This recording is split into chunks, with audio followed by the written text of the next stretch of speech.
In today's video, I'm going to teach you how to add zero before number in Microsoft Excel. If you've ever tried to type a leading zero in Excel and watched it disappear, you're not alone. By default, Excel treats entries like 0, 1, 2, 3 as numbers, and numbers don't keep leading zeros.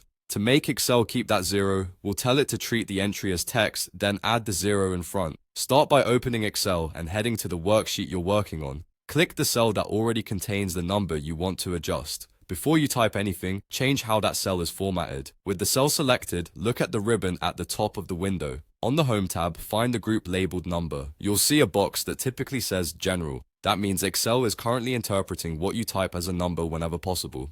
Click the drop-down arrow next to General and choose Text. This tells Excel to store whatever you enter exactly as you type it, including any leading zeros. Now go back to the cell and add a zero before the number. Because the cell is formatted as text, Excel will keep the zero in place rather than stripping it away. If the cell already had a value, make sure you change the format to text first, then add the zero. If you add the zero while it's still set to general, Excel will remove it as soon as you confirm the entry.